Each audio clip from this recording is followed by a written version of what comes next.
Well, Jimmy Kimmel is back, and he brought his baby, and he used his baby for a political prop, and we'll talk about it. Plus, it is down to the wire in Alabama. Roy Moore rides in on a horse, yes, literally, to vote in Alabama today. Plus, President Trump may have a better case today against the Mueller investigation. I'm Ben Shapiro. This is The Ben Shapiro Show.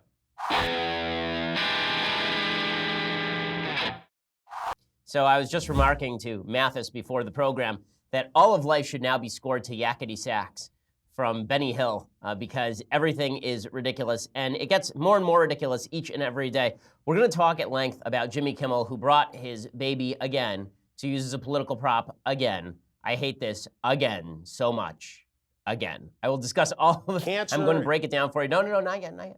Wait on it. Just wait. We'll get there. But we're going to get to that. We'll also get to Roy Moore, who had a very interesting close of the campaign last night. His wife got on stage and talked about the Jews. So we'll talk about that and whether she was, in fact, being anti-Semitic.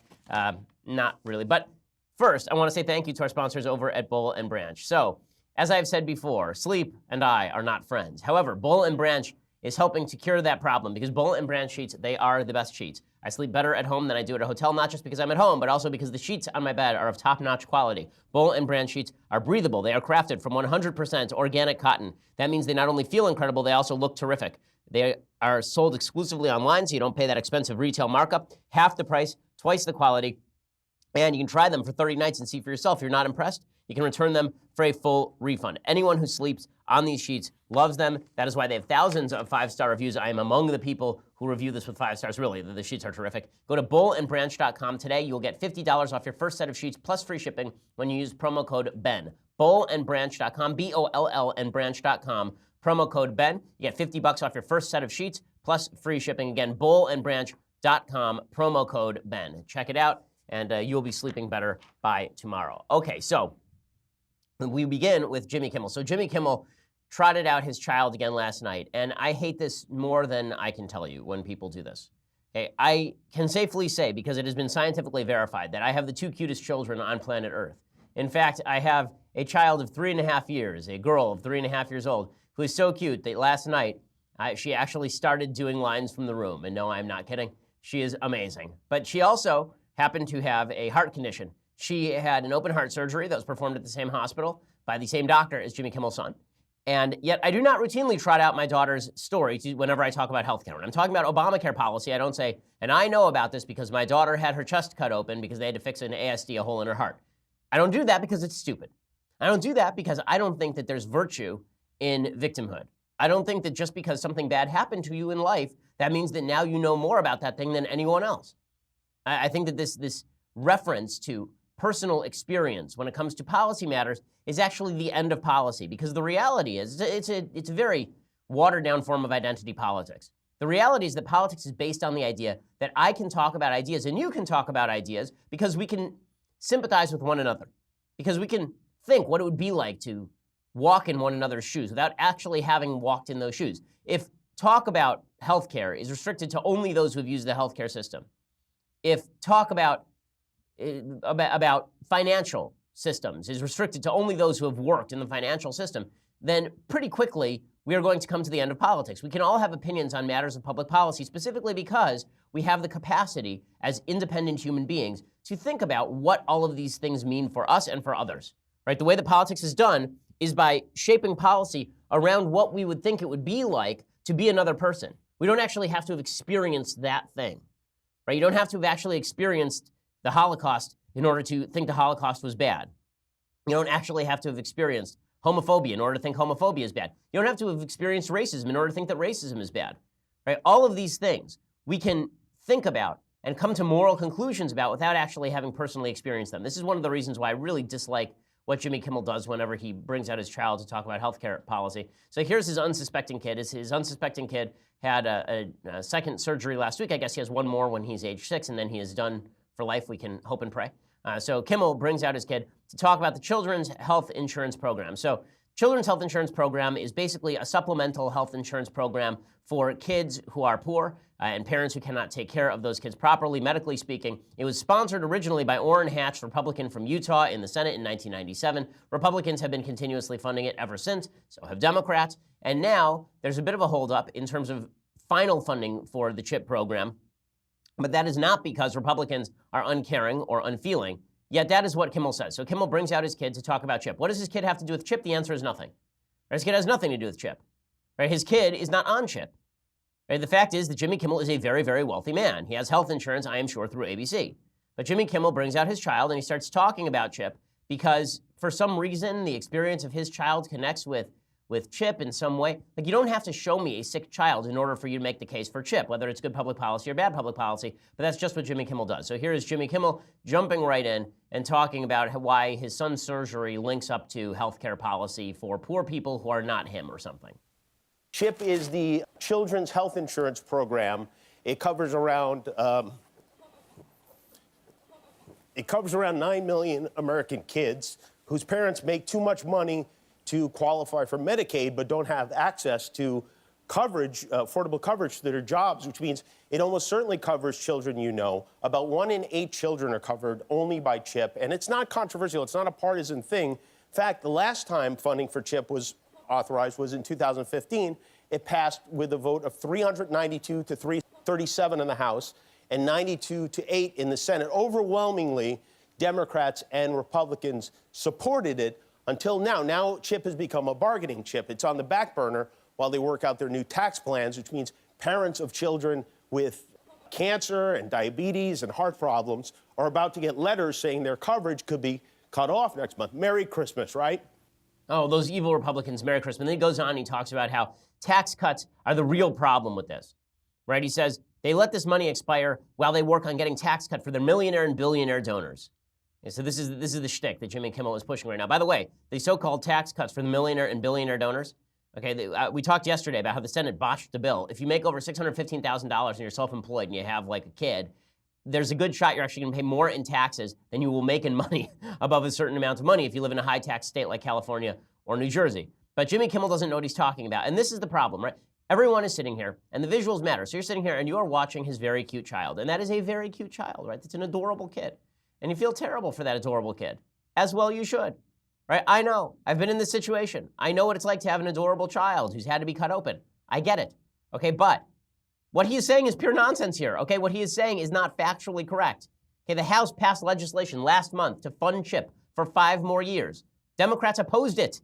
Democrats opposed it on the grounds they didn't like its funding mechanism. It passed the House anyway. The Senate Finance Committee passed a version of that bill too. They haven't figured out the offsets for funding it. Why do they need the offsets for funding it? They need the offsets for funding it because in order for them to pass it through the Senate without it being filibustered, you have to show that it's not going to add to the deficit. Okay, so the Senate already is considering pushing it. President Trump last week, signed funding for CHIP that will take it all the way through the end of January 31st, funded by the Centers for Medicare and Medicaid Services. That federal agency has been signing checks to states for the last 2 months. CHIP is not going unfunded. Senator Hatch, again, the original sponsor of the CHIP program, has pushed forward the KIDS Act, reauthorizing CHIP for another 5 years as well. Senate Majority Leader Mitch McConnell on Sunday said, quote, "We need to make sure the Children's Health Insurance Program, which is expiring, gets to panel before the end of the year." It's not that people are wasting time on tax cuts. These two issues are completely disconnected. The tax cuts have nothing to do with CHIP, nothing. But Kimmel's trying to promote a narrative that isn't even true, and he's using his son to do it, which is just yucky. Okay, it's just gross. The fact is, again, tax cuts have nothing. These are two completely separate legislative efforts. And not only are they completely separate legislative efforts, what's hilarious about this is that Kimmel is saying that the Republicans are trying to hold up CHIP because they're trying to help out their millionaire and billionaire friends. They're taking money from kids like Jimmy Kimmel's son, except if Jimmy Kimmel's son were poor, and they're trying to use that money to pay off all of these super wealthy people. You know where the Republicans are trying to get the money to pay for CHIP? You want to know where they're trying to get the money to pay for CHIP, where the offsets are? For high-income earners on Medicare. In other words, they're trying to get it from rich old people. They're trying to take the money from rich old people and make sure that young, sick kids can get it. And Jimmy Kimmel is sitting there ripping on the Republicans for it. Now, again, the point of this is that optics in politics means everything. Optics in politics is the whole shebang. And the fact that he is willing to use his child for optics like this, I find it really distasteful. I think it's bad for the country. I think, again, that it drives us to a place in politics where we can't have conversations with one another. Because if I didn't have a kid who had a condition, would I be able to critique Jimmy Kimmel? Would people pay attention to it?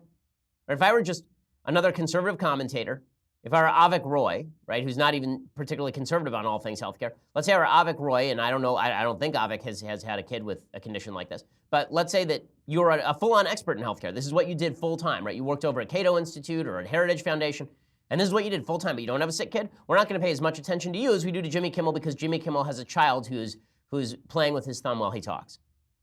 I hate this stuff more than I can tell you. I think it's opportunistic. I think Jimmy Kimmel is doing something morally bad here. I think it is morally bad to use your child's condition as a lever in order to promote your favored policies, especially when your child's condition has nothing to do with those policies. Policy is about what's good for the bulk of the American people. It is not about what sympathy level you can garner by bringing out a cute child or a cute puppy. And to me, this argument is no different than if Nancy Pelosi would start stumping for Obamacare and she'd bring out a cute puppy and stroke it while she was talking, and then every so often reference the puppy. Right? Again, not because puppies and children are the same. I'm virulently against this notion, right? Whenever people say that they have a dog and it's their four-legged child, I just want to kind of kick them in the ass. But what is particularly ridiculous about this is, again, the notion that Jimmy Kimmel, what he's saying is factually wrong, but somehow it's given added credibility. And if you look at the headlines today about Jimmy Kimmel, I'm going to tell you what some of the headlines say, right, on various outlets. So, USA Today, joined by his son Billy, an emotional Jimmy Kimmel makes the case for Chip. TV Line, Jimmy Kimmel brings son to live for Chip funding plea. Daily Beast, Jimmy Kimmel with son in tow delivers tear-filled plea for health insurance. Jimmy Kimmel and Billy blast Congress for holding Chip hostage, according to Deadline. Jimmy Kimmel brings out his son to talk about healthcare. At any point in here, would somebody like to point out the fact that everything Jimmy Kimmel says about this thing is actually not true? Like, would that be useful at any point to actually talk about the facts of the situation? Or are we just going to be bamboozled by the fact that he's bringing out a cute kid? Again, I can bring out cute kids too.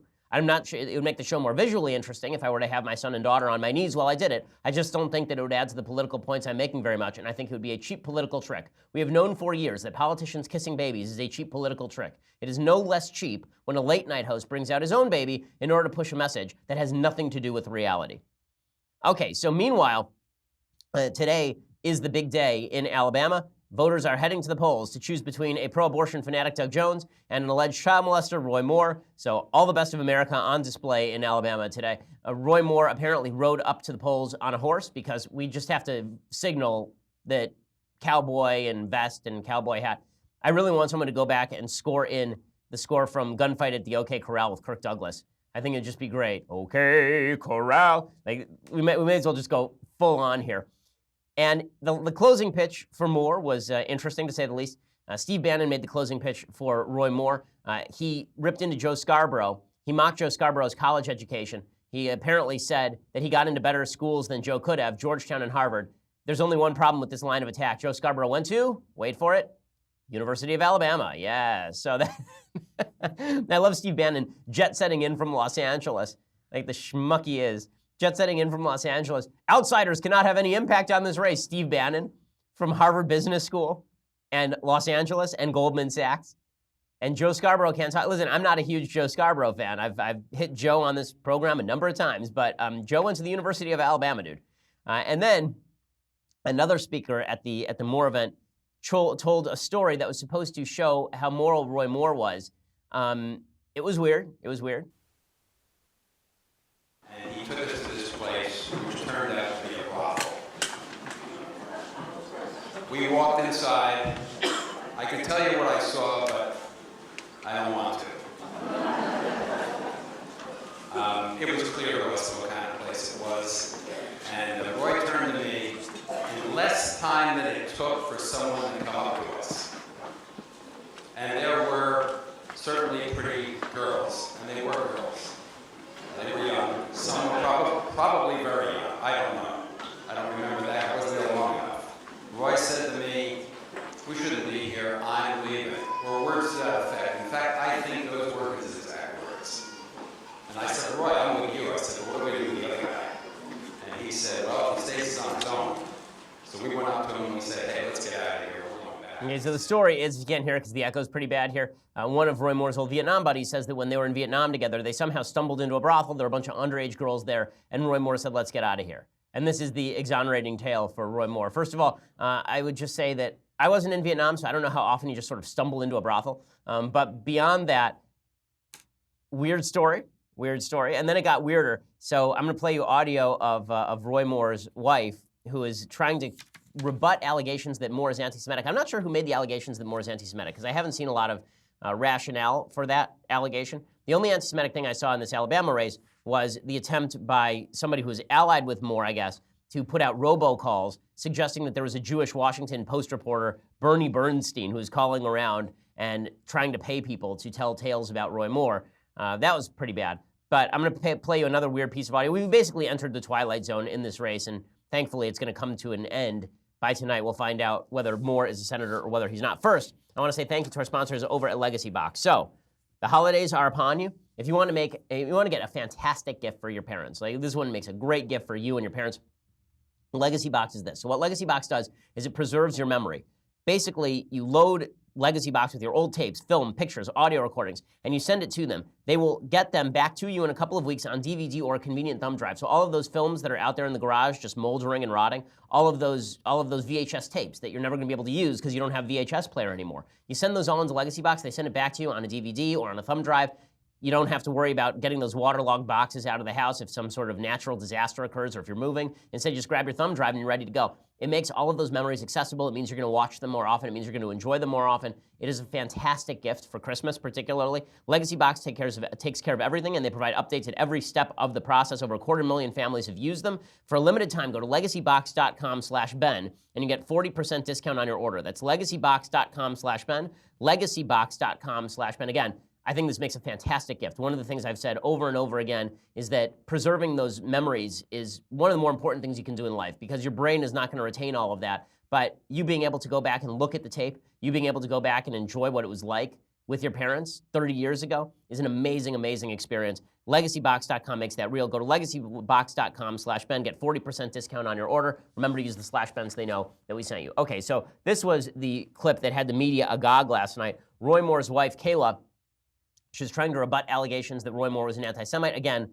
I'm not sure who had made those allegations. I guess there were some people who had made those allegations with regard to something having to do with George Soros. He made a comment about George Soros going to hell, which may very well happen. I'm not sure what that had to do with Soros being Jewish, per se. Soros is not exactly an Orthodox Jew. In any case, here was Kayla Moore making a very weird reference. Fake news would tell you that we don't care for Jews. I tell you all this because I've seen it all, so I just want to set the record straight while they're here.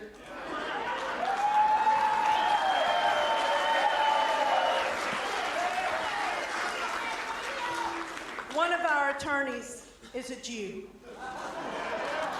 And I like how she smiles. She smiles and she looks into the camera and she kind of nods. We have very close friends that are Jewish and rabbis, and we also fellowship with them. Okay, she should have started with that one. Right, we have close friends who are rabbis and Jewish, and we fellowship with them. That would have been the best place to start, not we have a lawyer who's a Jew. Yeah, welcome to America.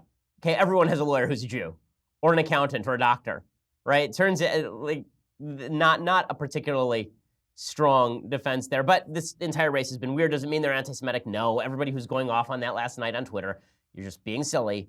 Okay, Kayla Moore may have gotten that out of order. Maybe she shouldn't have said her lawyer was a Jew as a defense, because it's a dumb defense of anti-Semitism, if it in fact existed.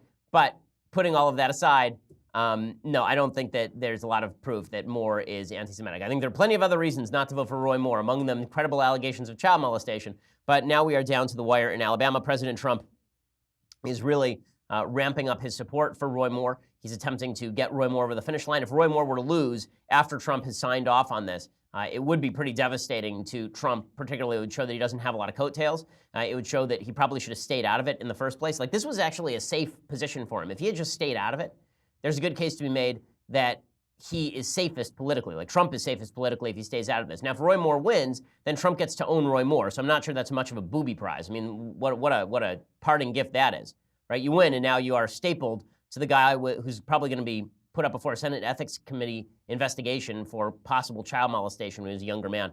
None of this is good. Either way this goes, it's bad for Republicans. If Moore wins, Republicans get to answer questions about Roy Moore until the end of time, and Roy Moore is not a guy who keeps his mouth shut. He's going to say a lot of dumb stuff. If Roy Moore loses, then Republicans lose the seat to Doug Jones. So well done, primary voters, and well done, Roy Moore, who wouldn't step out in the first place. It does show you shamelessness will get you everywhere in politics. If he had any sense of shame, he would have stepped out during this election cycle. He has none. And that benefits politicians, I will say. It benefits politicians not to have any serious sense of shame. Okay, so now I want to turn to the Democrat attempts to oust President Trump. So they've used the Al Franken quasi-resignation. Franken still hasn't set a date for leaving. They've used this as an excuse to go after President Trump. They're using the sexual allegations against Roy Moore as a lever to go up against President Trump. Now all the Democrats are saying that President Trump should step down. And yesterday I talked sort of briefly about whether Trump should, quote unquote, resign over allegations of sexual abuse. And this brought me, I was trying to think about this in a more systematic way last night. I was trying to figure out, when should politicians in general resign? And it seems to me that there are 5 different options as to when politicians should resign. This is not when politicians do resign. This is when politicians could or should resign. So answer number 1 is never. Politicians should never resign. Unless they are dragged away in chains, they should never resign. They were elected by the people. There's no excuse for them resigning. Unless there is due process and they are convicted in a court of law, they should never, ever, ever resign. This seems to be the way that Roy Moore is going about it, or Trump, or Bill Clinton, or most politicians who have a generalized lack of shame. Is the way that they deal with allegations is simply by saying, listen, there's been no due process. I deny the allegations utterly. I'm not leaving. Right? This is actually in some ways the most clear-cut standard, that we're never going to pressure a politician to resign, or that a politician shouldn't resign unless the politician has actually been convicted of a crime.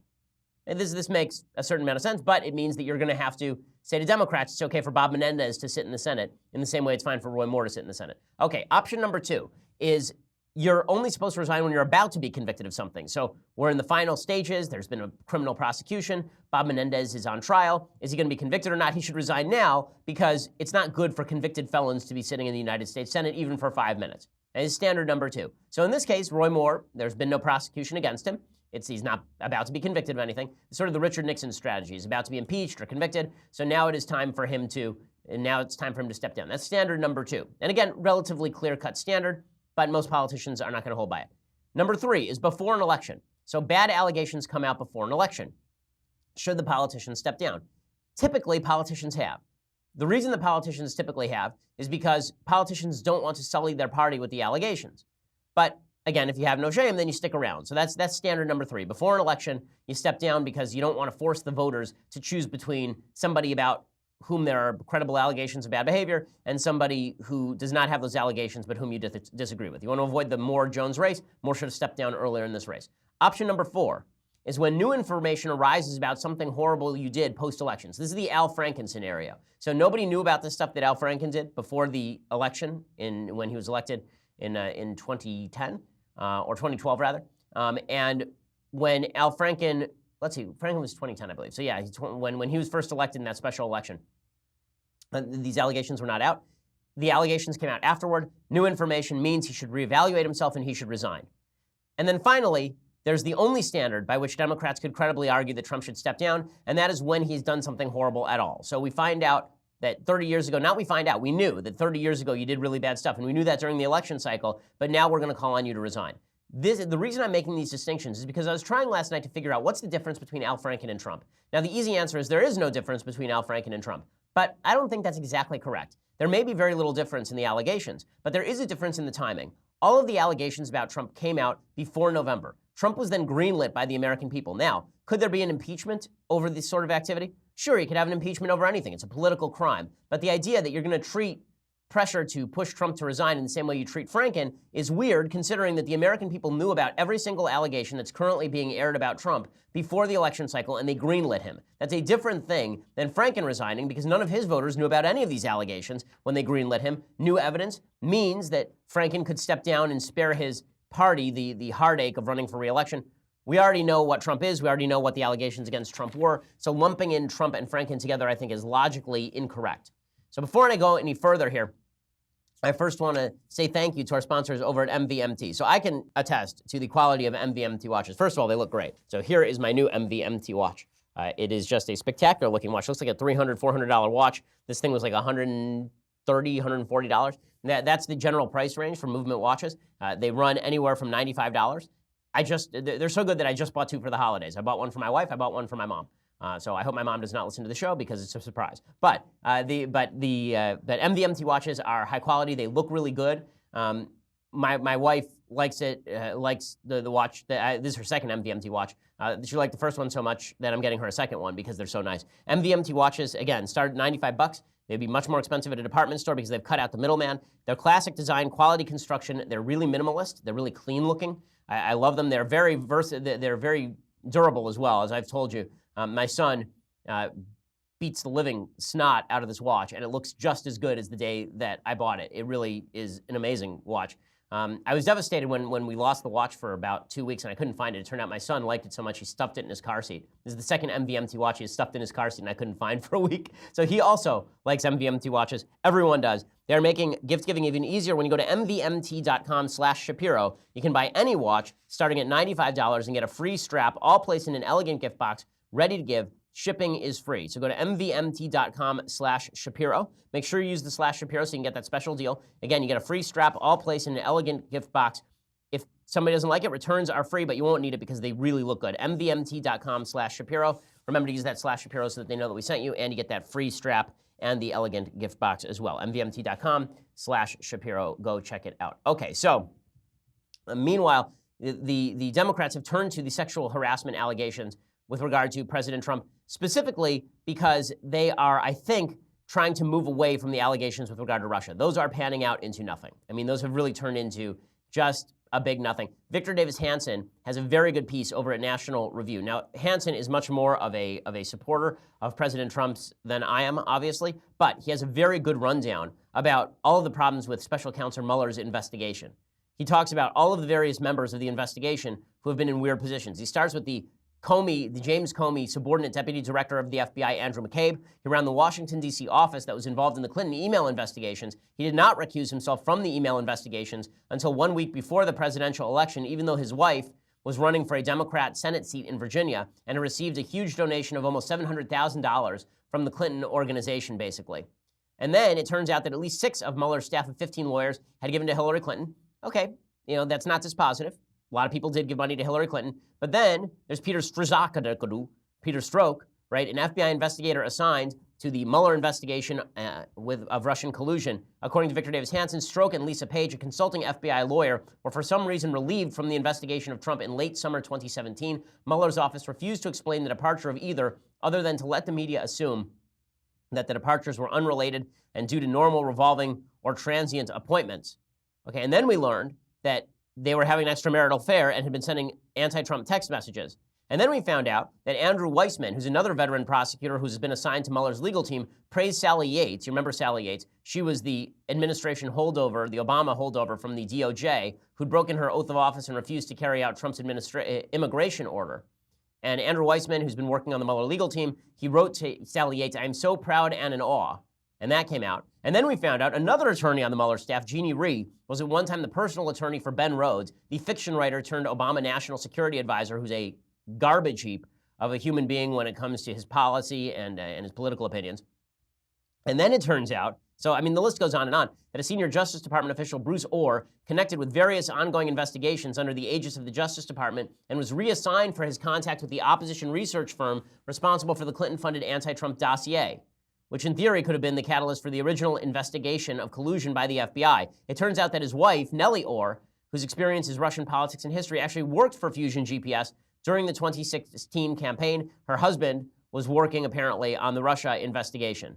And then we found out that there's a guy named Aaron Zebley who served as Mueller's chief of staff while at the FBI and was assigned to the FBI's counterterrorism division in the National Security Division at the DOJ.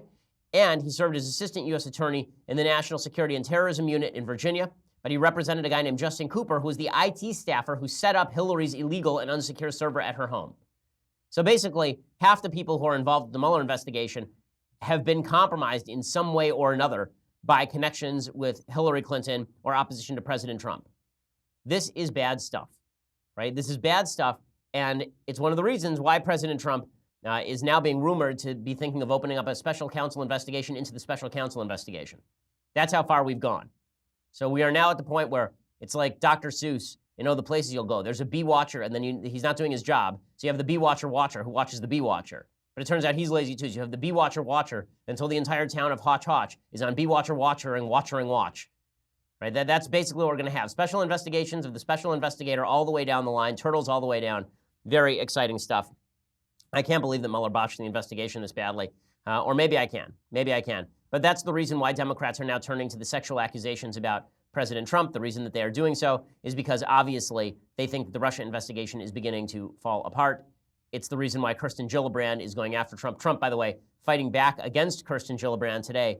I don't know. This is one of those cases, again, where I just wish Trump would shut the hell up on Twitter. It's so stupid what he's doing. Kirsten Gillibrand is going after him for all of the sexual harassment allegations from last year. Remember, Kirsten Gillibrand was best friends with the Clintons until 5 minutes ago when she decided it would be more useful to throw their bodies under the bus. Kirsten Gillibrand received money from Trump when Trump was just a big Democrat donor. And now Kirsten Gillibrand was ripping on Trump. And she says that we need to investigate Trump. Here's what she had to say. An unprecedented time in American politics, and the world is gripped by this saga. I mean, here it now takes aim squarely at President Trump as this whole Me Too movement, gains momentum. Should the White House be worried? Well, President Trump should resign. These allegations are credible. They are numerous.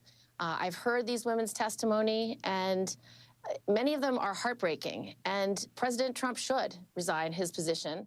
Okay, so she says that there should be a full investigation. So Trump tweets back at her, and here's what Trump tweets. Is 18. So Trump goes directly at her. Lightweight, Senator Kirsten Gillibrand. Lightweight is one of his favorite. Again, Trump only has a lexicon of about 7 insults, and he just rotates them. So it's lightweight Senator Kirsten Gillibrand, a total flunky for Chuck Schumer, and someone who could come to my office begging, again in scare quotes, for no reason, for campaign contributions not so long ago, and would do anything for them, is now in ring fighting against Trump. Very disloyal to Bill and crooked. USED. I don't know, used. Okay, I thought that was, for a second I thought that was the U.S. Department of Education. That used, because of the random capitals. All of this, the syntax, putting the crazy syntax of this tweet aside, and the fact that it's barely written in English, the fact that he's going after Kirsten Gillibrand is very stupid, okay?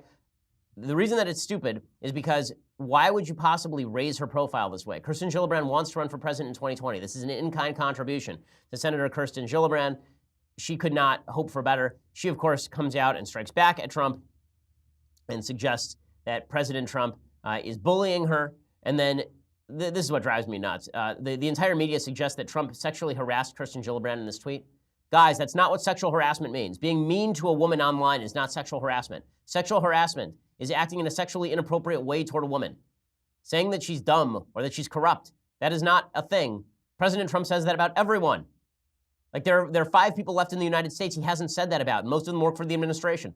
The idea that he's said half of his administration is dumb and corrupt. Like, I don't understand why this even comes close to looking like sexual harassment in any real way. But the President of the United States is lifting Kirsten Gillibrand's profile. Elizabeth Warren, who, again, a highly overrated intellect. I love the fact that Elizabeth Warren then tweeted out that Trump had slut-shamed her in this tweet. She tweeted, "Are you really trying to bully, intimidate, and slut-shame Senator Gillibrand? Do you know who you're picking a fight with? Good luck with that, President Trump. Nevertheless, she persisted." Oh my God, all these people need to go away. Just go away. Is it Christmas yet? Can we just take the time off? Like, please. Elizabeth Warren, it's Pocahontas, right? Not Pocahontas. Pocahontas, where exactly did Trump slut-shame Senator Gillibrand there? Does she even know what slut-shaming means? Slut-shaming is to say to a woman that she is somehow morally less because she's sexually promiscuous. It was always a weird insult it was always a weird critique in my view to quote unquote slut shame somebody. I wasn't aware that being sexually promiscuous was a net positive. But in any case, this is now the line the Democrats are going to use, that Trump is sexually harassing Kirsten Gillibrand. Oh, the level of stupid. Oh, the insane level of insane stupid. And Trump didn't need to get into this. It's a waste of time. He should have just ignored it. It was going to go away. Everybody was going to know that this was driven by politics more than it was by policy or by reality, but that's the way that it goes. Okay, so before I go any further, I first want to say thank you to our sponsors over at Dollar Shave Club. So you've heard me talk about the terrific shave I get right here under my chinny chin chin, according to Jewish law, for my Dollar Shave Club razor, especially when I use it with the Dr. Carver's shave butter. I'm here to tell you I'm not going to give up my membership. In fact, I'm adding more daily products to my routine. The Dollar Shave Club makes products for your hair, face, skin, shower, everything you need. I mean, if you wonder how I look and smell so great, I know that you can't smell me, but I mean, if you could, you would just be blown away. It's incredible. It's all of their own original stuff. It's the Dollar Shave Club materials. They use only the finest premium ingredients. They deliver it to you just like they do their razors. You never have to worry about going to the store again for your body wash or for your skincare stuff. It means no more annoying trips to the store. I use Dollar Shave Club for just about everything. They're covering people from head to toe, and with gift memberships and e-gift cards available, it makes for a great Christmas gift as well. They can help cover the names on your holiday shopping list. I want you to love Dollar Shave Club as much as I do. I have arranged for you to try your first month of their best razor, along with travel-sized versions of their shave butter, body cleanser, and yes, even the Fable butt wipes for just $5. After that, replacement cartridges ship for just a few dollars a month. It is the DSE starter set. Get yours for just $5 exclusively at dollarshaveclub.com/Ben. That's dollarshaveclub.com/Ben. Again, you can get the travel versions of the shave butter, the body cleanser, the butt wipes for $5, and then replacement cartridges shipped for just a few bucks a month. Check it out at dollarshaveclub.com/Ben. That's dollarshaveclub.com/Ben. Okay, so I do have to tell you about this insane piece from Everyday Feminism, just because it is hilarious. Okay, so this piece from Everyday Feminism discusses what intersectional feminists are looking for in a date. It is not a wonder that they are miserable people, intersectional feminists, because these are questions. They're 10 questions you are supposed to ask your date if you're an intersectional feminist. The following list of questions writes, who wrote this? Lara Witt. I'm not going to assume his, her, gender. I'm not going to assume gender because we're not allowed to do that at Everyday Feminism, the greatest site on the internet. But here is what Lara writes. The following list of questions is applicable to all relationships, certainly not just cisgender heterosexual ones. 1. Do you believe that Black Lives Matter? Well, there's a hell of an opener. You sit down for a date, and before you even start talking, the woman says to you, do you believe that Black Lives Matter? Like, how are you supposed to answer that? What happens if you say no? I mean, like, what? First of all, like, does anyone in the United States say no to that question? Of course everyone believes Black Lives Matter. The question is whether you think the movement is actually worthwhile or whether it is a vast misinterpretation of variable data on police activity. But never mind all that. It's just, then, what are your thoughts on gender and sexual orientation? I love this. The gender binary is a tiny box. I wish it didn't exist, but it does. I wouldn't want to be with anyone who's queer-phobic. Is that that's like your opener? That's another one of your opening questions? Is like, you're a straight woman and you're dating a straight guy, and your first question is, would you have sex with a dude? Or are you queer-phobic? Like, do you believe that I'm a woman? Okay. How do you work to dismantle sexism and misogyny in your life? What are you talking about to me? I'm just a plumber. Like, what? It says, I've met cisgender, heteronormative, cishet men who hate women.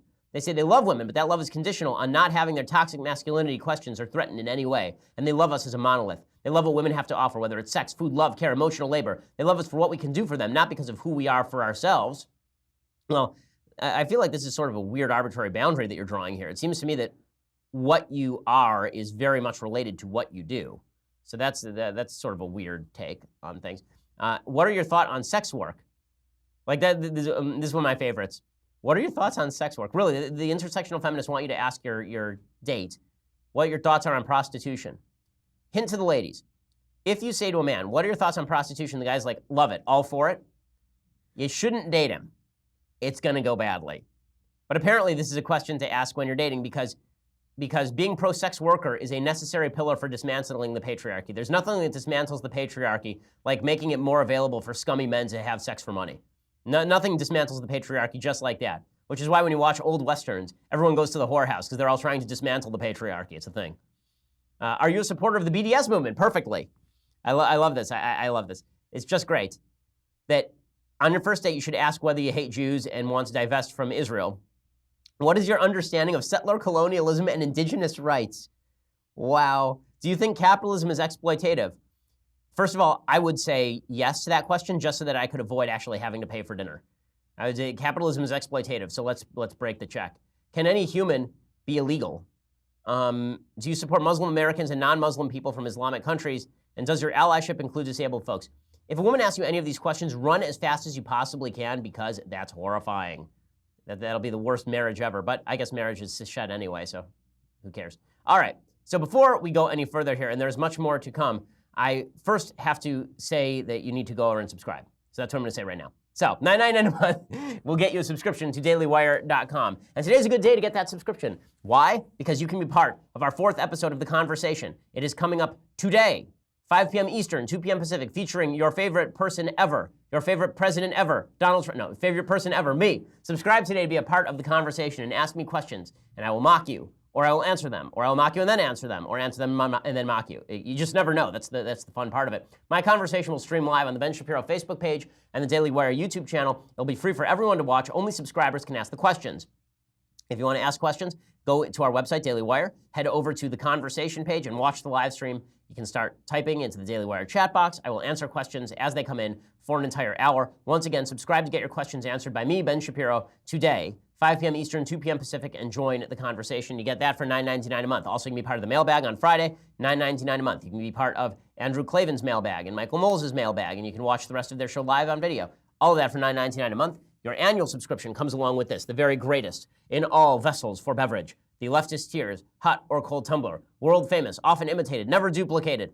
It is just, I mean, the joy that runs through your body when you hold this tumbler in your hand, it's just inconceivable. And you'll never get to experience it. You'll die alone and unhappy unless you get this tumbler, as well as our annual subscription for $99 a year. If you just want to listen later to the rest of the show, head on over to YouTube, SoundCloud, iTunes, subscribe, dailywire.com for your annual subscription again. We are the largest, fastest growing podcast in the nation.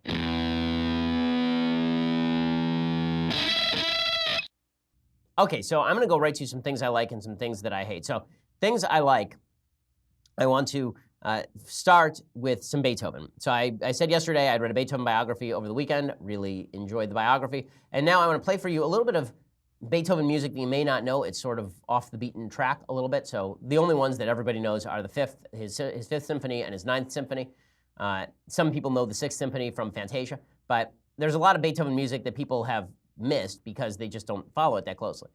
So Beethoven's Opus 130 is one of his string quartets, and there's a movement called the cavatina in the middle of the string quartet. It is so well known to sort of aesthetes that it was actually placed on the permanent disc that was sent with the Voyager, the Starship Voyager, the shuttle that we sent out into deep space. That we sent out a CD on that shuttle. It's actually a golden record. So in case the aliens find it and they want to know what kind of music we listen to, we put on some crap and then we put on some good stuff. So the good stuff is Beethoven and Mozart and Bach, and this cavatina from his string quartet is part of it. The part that I've pulled here is not actually the most melodic part, but it is one of the most heartbreaking parts in music. What happened is that Beethoven was suffering with his nephew. His life was really difficult, Beethoven, and he had a big fight with his brother died. His brother's wife was an actual convicted criminal, and he seized the son away from his sister-in-law. And he had the court actually relocate the son with him. So his nephew was sort of his surrogate son. He wasn't a particularly good father, and his surrogate son had all sorts of trouble. And in the middle of that trouble, he wrote the string quartet. And there is a part where he actually writes in the notes. Well, it would be verklempt in Yiddish, but it's I'm trying to remember what it is in German. I'll look up the word in a second. But in any case, the point here is that the violin is supposed to sound like it's actually crying, and it's as good an imitation of musical crying as you'll ever hear. Here it is, the cavatina, one of the movements from Beethoven's Opus 130.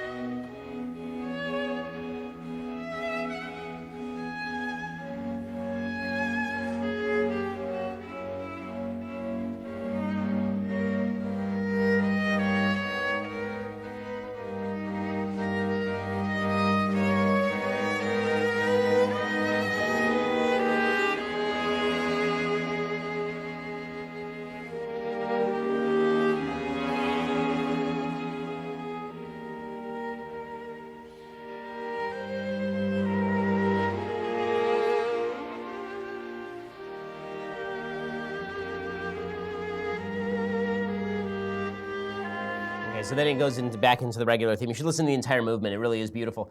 That portion there is supposed to be the sort of person sobbing, struggling to catch their breath. It's the only thing that Beethoven ever wrote where he said he cried when he wrote it. It is glorious music. Beethoven is just spectacular. A lot of his late music is so complex. The Grosse Fugue, which I may or may not play on the program. It's so complex that I don't understand it properly. I really want to know some more music theory before analyzing it. It was so complex that at the time people called it repellent. It was the last movement of this particular string quartet, I believe, and he removed it from the string quartet because people didn't understand it. 100 years later, people were still calling it modern music because it was so sophisticated in the way that he'd written it. Okay, time for some other things I like. So I have to give Sarah Huckabee Sanders some credit. The press went after her yesterday, and she went directly back at them over inaccuracies in their reporting. And I'm on Sarah Huckabee Sanders' side here. Here's what the press secretary had to say. When journalists make honest mistakes, they should own up to them. Sometimes, and a lot of times you don't. But there's a difference. There's a very big, I'm sorry, I'm not finished. There's a very big difference between making honest mistakes and purposefully misleading the American people, something that happens regularly. You can't say, I'm not done. You cannot say, you cannot say that it's an honest mistake when you're purposely putting out information that you know to be false, or when you're taking information that hasn't been validated, that hasn't been offered any credibility, and that has been continually denied by a number of people, including people with direct knowledge of an instance. This is something that I'm speaking about the number of reports that have taken place the last couple of weeks. I'm simply stating that there should be a certain level of responsibility in that process. This was not, Brian, I called on Jim. This is not the line of questioning that I was going down, but... Okay, and she really shellacks Acosta, as well she should. Acosta is one of the most repellent reporters working at the White House. Okay, time for one thing I hate, and then we'll get to a quick deconstructing the culture. So here is today's thing I hate. So my wife and I were bored the other night, and we decided to grab a movie from Netflix and to chill, as they say, as the children say. And the movie that we grabbed, we had not seen in the theaters. It was Guardians of the Galaxy 2, Volume 2, Guardians of the Galaxy Volume 2. This movie is hot garbage. This movie is just terrible, which makes me sad because I liked Guardians of the Galaxy 1. It is a bad movie, okay? It's not just a bad movie, it's atrociously, insultingly bad. This movie got 83% on Rotten Tomatoes, which demonstrates to you, do not trust the critics when it comes to comic book movies. Trust me. I never say to trust me on things. Trust me, when it comes to comic book movies, my taste is significantly better than the average critic on Rotten Tomatoes who don't know what the hell they're talking about. This movie is no better than Justice League. In fact, in significant ways, it's actually worse than Justice League. At least Justice League has a couple of memorable scenes. There is nothing remotely memorable about this film. They somehow blow having Kurt Russell in the film, which is just ridiculous. I don't know how you blow having Kurt Russell in the film. Kurt Russell is great in everything. Go watch Tombstone instead of watching this. You'll enjoy it much better. It's a bunch of CGI nonsense. The only thing that's even mildly interesting or funny is Dave Bautista, who is actually turning out to be quite a screen presence. He's the only thing in the film that's even remotely worth seeing. The rest of the film is just awful. Bradley Cooper's part is garbage. The Chris Pratt turns into a non-entity in this movie. The CGI is unwatchable. It'll give you a headache. I can't express to you how much I dislike this movie. So here's a bit of the preview so you two can see how it'll show you sort of how you can turn a really bad movie into an okay trailer. That's basically the message of this particular segment. The fate of the universe lies on your shoulders. Now, whatever you do, don't push this button. Because that will set off the bomb immediately, and we'll all be dead. Now, repeat back what I just said. I am Groot. No! No, that's the button that Okay, will so kill everyone. this is the whole movie, and this is every funny bit in the movie in the first 30 seconds of this trailer. It's just, and I'm sorry, but Baby Groot is just such a pandering play. It's like, oh well, we need something to sell at the CVS for Christmas, so Baby Groot. Bleh. Okay, do not watch this film. If you have watched this film, see if you can get a refund. If you can't get a refund, see if you can invent a time machine and go back and take the 2 hours of your time back. And if you can, let me know because I want it back. Okay. I'm going to deconstruct the culture here very briefly. So I'm going to spoil two things that are currently in theaters and or on Netflix. So if you don't like spoilers, then this is the part where you tune out for the show and you come back tomorrow. So here are the two things that I'm going to spoil. I'm going to spoil, not really, but a little bit. I'm going to spoil Godless on Netflix, and I'm going to spoil Mudbound, which is also available on Netflix and in theaters right now, because they both make the same plot mistake, and it drives me up a wall. So to introduce why this is a mistake, I want to show you a scene from the classic Western Shane. So Shane, if you haven't seen it, one of the great Westerns of all time, just terrific. Alan Ladd, Van Heflin, Gene Arthur. And the whole point here is that Alan Ladd is sort of a wandering gunfighter. It's basically the same plot as Godless. He's basically a wandering gunfighter who stumbles into a town that's being dominated by bad people, and he is signed on as sort of a farmhand at Van Heflin's farm. Van Heflin and Jean Arthur are married. They have a child, Brandon DeWiles, who I believe won an honorary Oscar for this film. And Alan Ladd sort of becomes the boy's hero. And he sort of becomes the boy's hero, even though the father's a good guy. And the mother starts falling in love with Alan Ladd. And that's the whole theme of the film. The whole theme of the film is duty outweighing your necessity to have feelings, basically. You have duties to do good things, even when your feelings would drive you in the other direction. It's a really good film. It's a little bit long, but it holds up. So here is a scene in which you will see Jean Arthur, who plays the wife. Alan Ladd has just gotten in a fight. Both Alan Ladd and Van Heflin have gotten in a fight over at the dry goods store with some of the bad guys, and she is talking to Alan Ladd, and you can see she's falling in love with Alan Ladd, and her husband, Van Heflin, is sort of watching this happen. Your head needs a bandage. It's good enough, Marion. It's fine. Thanks very much. You want to know something, Mother? What is it?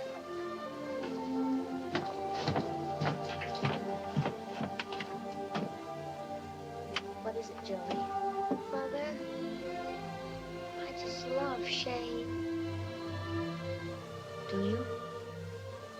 I love him almost as much as I love Pa. That's all right, isn't it? He's a fine man. He's so good. Don't you like him, Mother? Yes, I like him too, Joey. So for people who can't see, Alan Ladd walks out of the room, and Jean Arthur comes out of her kid's room.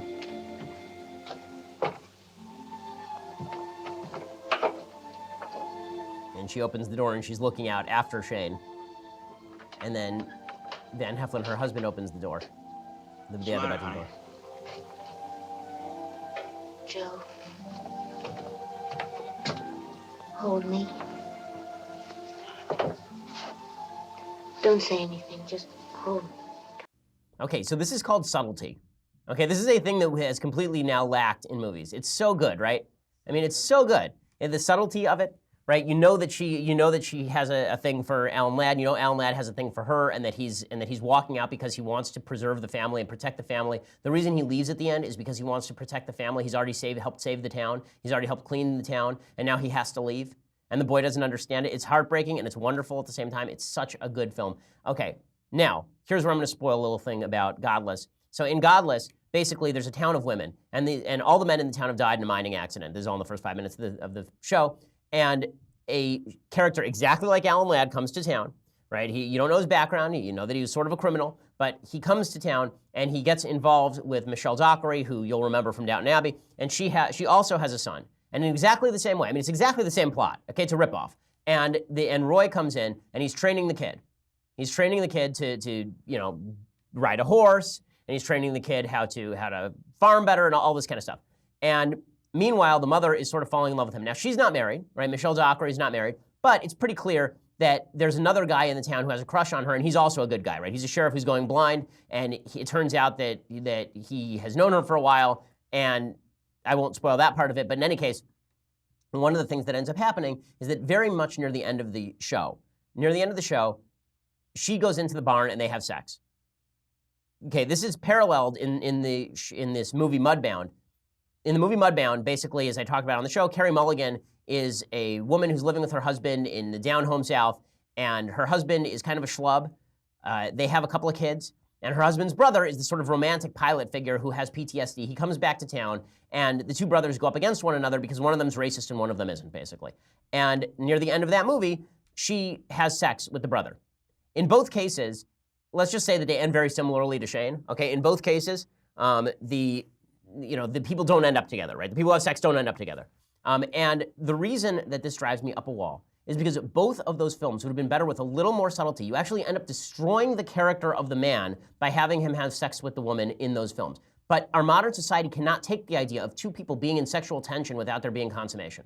It can't take that idea, right? That was the entire idea of human virtue, was the idea that you can be tempted to do something and you should not do it because it's immoral. And what makes you a good person is withstanding the temptation to do things that are immoral. That's what makes you a better person, not consummating it. And it's a throwaway once you consummate it. Okay, the fact is that the godless would have been significantly better if Roy never consummates with this woman, because then he comes in, he helps the son, and you know that he wants to get together with her, but he also is not willing to stick around, and it's not kind to the woman, and it's not good for him to consummate this relationship and then leave her to this other guy. Like, that's bad, right? That's why Alan Ladd leaves. He leaves in Shane because he wants this family to be together, because it's important for the family to be together. In Godless, it is down to the note, exactly the same plot, and yet the guy sleeps with the girl, and it ruins, it's not good, it's not smart, and it's bad, and it says something about modern society. And the same thing is true in Mudbound. They're trying to make a hero out of the pilot who stands up against racism, as they have him sleep with his brother's wife one time and then leave. What the hell is the point of that? Why would you do that? It's only because we as a society have decided that self-control is no longer a virtue. Self-control is no longer something worth prizing. And then you wonder about harassment of women. Seriously, a society that does not prize and treasure and cherish and burnish self-control is a society that incentivizes men not to take part in it. The ethics of Shane are much better than the ethics of Godless, and they're much better than the ethics of Mudbound, and it's also a better movie. It's better art, because it's more true to what a good man does. A good man withholds his own feelings when it means damaging other people. Okay, we'll be back here tomorrow with the results of the big election in Alabama, which I'm sure will be fascinating talk no matter which way it goes. I'm Ben Shapiro. This is The Ben Shapiro Show.